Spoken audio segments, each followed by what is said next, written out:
Fala pessoal, essa é uma mensagem de esclarecimento e também um sincero pedido de desculpas. Por isso, eu agradeço se você puder me ajudar compartilhando esse vídeo para que essa minha retratação alcance a maior quantidade possível de pessoas. De certa forma, esse vídeo também é uma resposta ao jornalista Glenn Greenwald e uma proposta ao influenciador digital Felipe Neto. Mas antes de qualquer coisa, como esse conteúdo é sobre a pandemia, fica registrada a nossa solidariedade às vítimas e aos seus familiares. Vamos começar mostrando o print de um comentário no meu último vídeo. Como você pode dar credibilidade para um cara que falou que engasgamento mata mais que Covid? Isso é burrice ou má fé? Bom, qualquer postagem que eu faça nas redes sociais tem muitos comentários desse tipo. São pessoas afirmando com convicção que eu disse que engasgo mata mais que Covid. Tudo isso começou há um ano, em 30 de março, quando eu publiquei no Boletim Coppola no Instagram um vídeo intitulado Pandemia e Prudência. Vou mostrar aqui o print do descritivo para vocês. Minha percepção é que uma política radical de quarentena é uma forma pouco inteligente de lidar com essa pandemia. A recessão econômica decorrente dessa radicalização pode trazer consequências graves para a saúde da população. Vocês acham que o caminho agora é o isolamento social geral ou a quarentena deveria ser focada nos grupos de risco?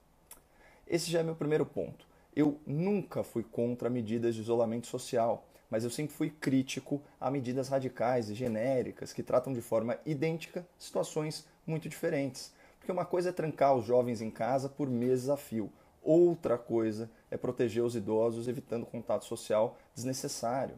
Uma coisa é diminuir a circulação de pessoas no centro urbano que está com o sistema de saúde colapsado. Outra é fechar as escolas e o pequeno comércio numa região sem casos da doença e com leitos hospitalares ociosos. E como eu trabalho na imprensa, considerada aí uma atividade essencial, eu sei que é perfeitamente possível trabalhar com uma segurança razoável, seguindo protocolos de higiene, de proteção individual e de distanciamento social.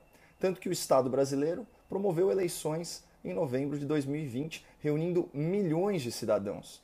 E atendendo a um convite do ministro Luiz Roberto Barroso, presidente do Tribunal Superior Eleitoral, eu fiz propaganda desse grande evento democrático, assim como a minha colega de CNN, a doutora Gabriela Prioli, e o biólogo Átila Yamarino, ele próprio um fervoroso defensor do lockdown.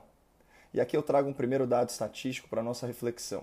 A média móvel de mortes com Covid-19 no dia da eleição, 29 de novembro de 2020, era de 521 vidas perdidas por dia. Já o meu vídeo foi gravado bem antes, em 30 de março de 2020, quando o número de mortos era muito menor, 17 por dia. Ou seja, quem concordou com uma aglomeração de milhões e milhões de eleitores numa época em que morriam 520 pacientes diariamente, deveria, por uma questão de coerência, respeitar a legitimidade das críticas ao lockdown, especialmente quando o sistema de saúde não estava sobrecarregado. Mas vamos ao vídeo do engasgo, que gerou toda essa polêmica.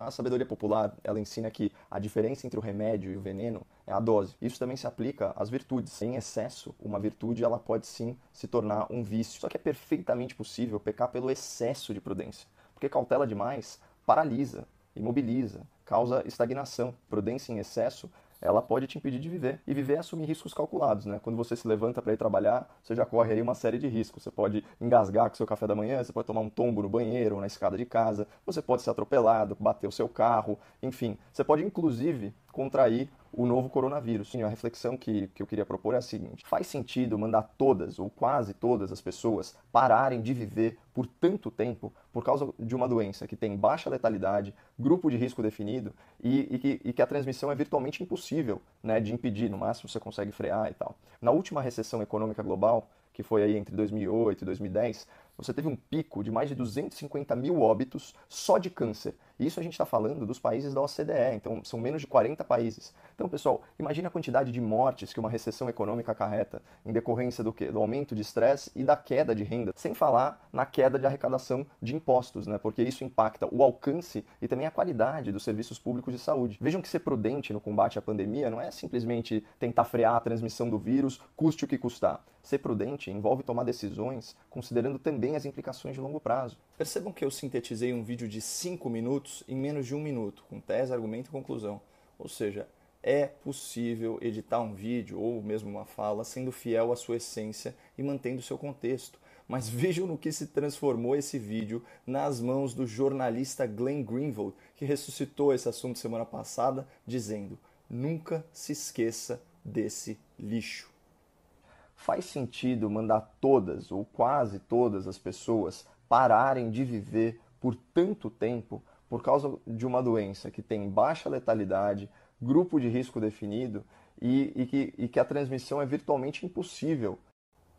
Vocês repararam como o vídeo foi cortado bruscamente no final? Isso dá a impressão de que eu afirmei um absurdo, que a transmissão da Covid-19 é virtualmente, é praticamente impossível. Mas todo mundo sabe que o novo coronavírus é altamente infectante. Então você vai me desculpar, Glenn, mas lixo é a sua edição. Vejam o que eu falei de verdade. De uma doença que tem baixa letalidade, grupo de risco definido e que a transmissão é virtualmente impossível, né, de impedir. No máximo você consegue frear e tal. Perceberam a desinformação? Eu disse o exato oposto do que foi veiculado pelo Glenn Greenwald. Na edição dele eu afirmo que o coronavírus praticamente não se transmite, mas na realidade eu disse o contrário, que o vírus é tão contagioso que é praticamente impossível impedir sua transmissão. O problema é que esse vídeo manipulado, que veicula uma mentira, ultrapassou 1 milhão de visualizações. Por isso, eu faço um apelo ao Glenn Greenwald em nome da ética no jornalismo. Glenn, retire o vídeo do ar. Ou substitua esse vídeo adulterado por uma edição com a frase completa. O vídeo que você publicou não condiz com o que eu disse e não é digno de um jornalista. Mas tem uma última coisa que eu gostaria de abordar antes dos engasgos. Eu queria chamar a atenção de vocês para as 3 características da Covid-19 que eu falei lá em 30 de março de 2020 e que vem se confirmando ao longo da pandemia. A primeira é a alta transmissibilidade, e a gente acabou de falar disso. A segunda é a baixa letalidade por infecção. E a terceira característica da Covid-19 é a diferença de vulnerabilidade entre os grupos de risco e a população geral. O estudo mais completo e mais abrangente sobre a Covid-19 foi publicado em outubro de 2020 em um boletim da própria Organização Mundial da Saúde pelo Dr. John Ioannidis, da Universidade de Stanford, um dos 10 cientistas mais citados no mundo. Aliás, a Folha de São Paulo publicou uma matéria e até uma entrevista com esse renomado cientista e eu recomendo a leitura desse conteúdo. Esse estudo, divulgado pela OMS, conclui que, na média global, a mortalidade por infecção do novo coronavírus é de 0,23%. Isso significa que de cada 10 mil pessoas que contraem Covid, 23 morrem. Contudo, no caso dos pacientes abaixo de 70 anos, a mortalidade despenca para 0,05%. Ou seja, de cada 10 mil pessoas menores de 70 anos que são infectadas pelo novo coronavírus, 5 morrem. Para efeito de comparação, nos países desenvolvidos, a letalidade da pneumonia é de 0,20% e a da gripe sazonal 0,13%, ou seja, 20 mortes e 13 mortes a cada 10 mil infectados, respectivamente.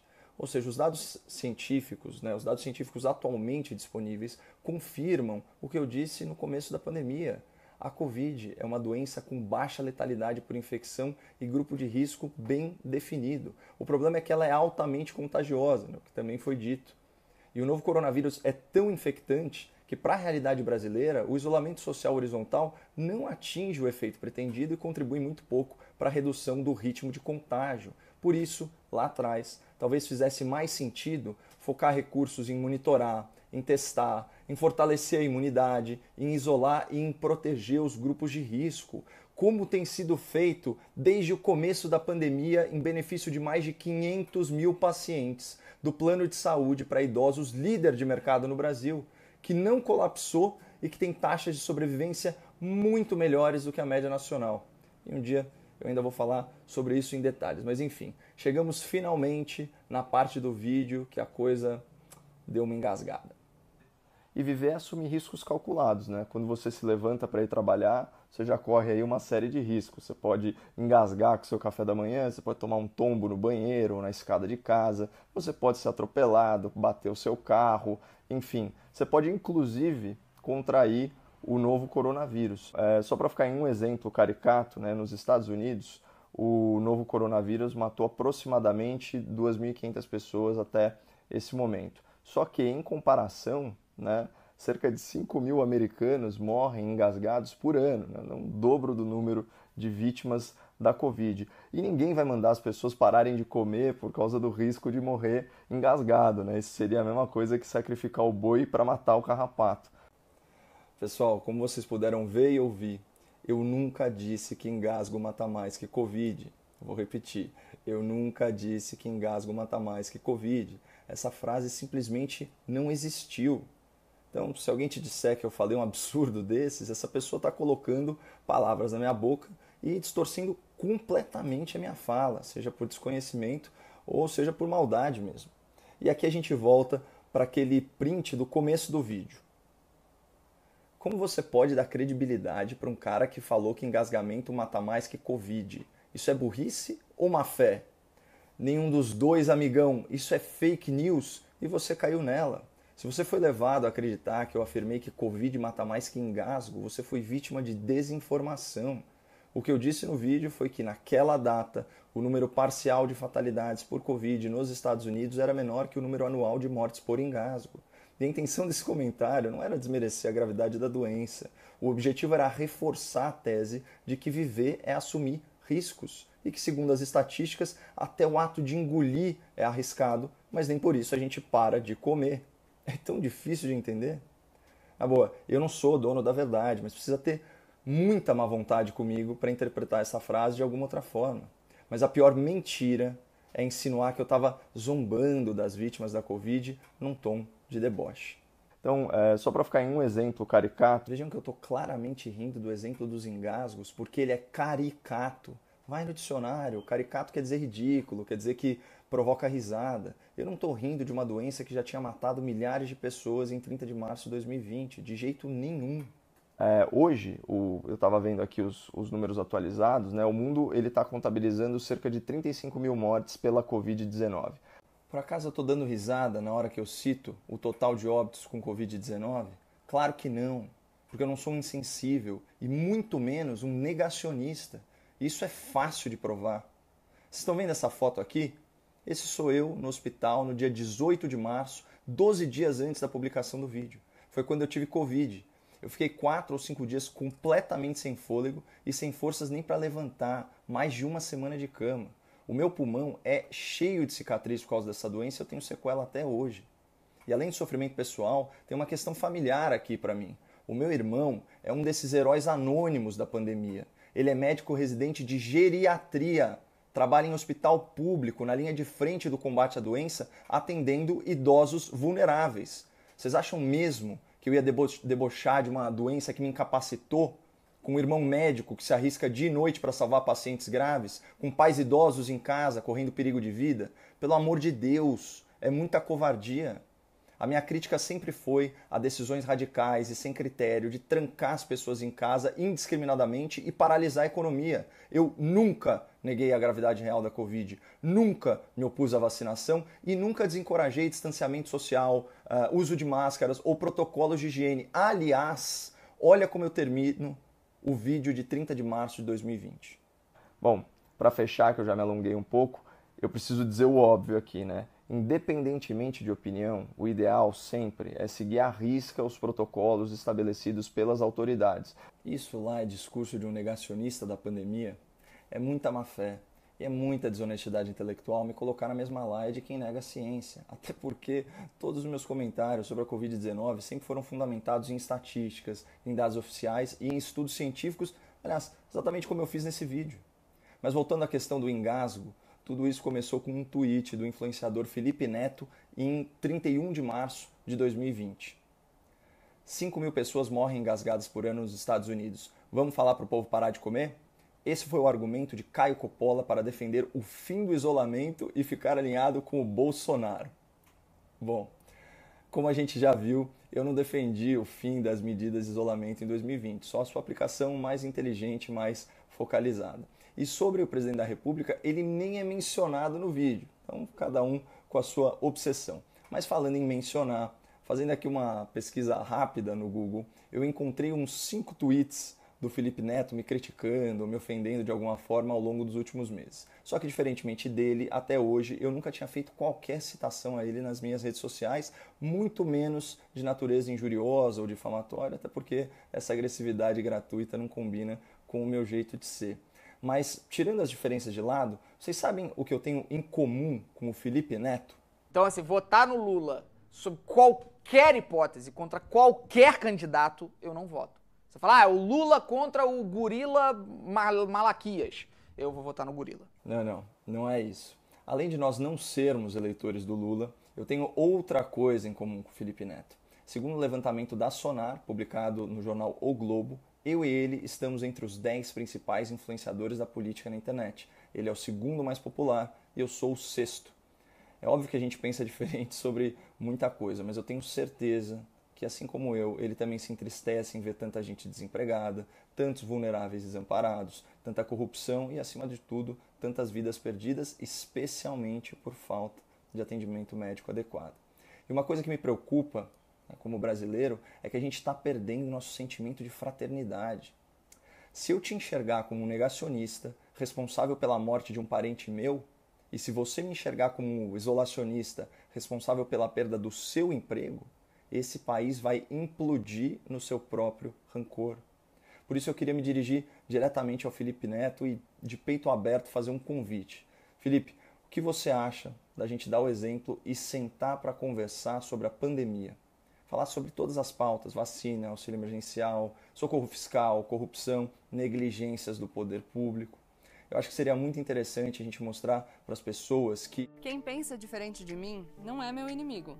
Podemos discordar em muitos assuntos, mas conhecemos a importância da democracia.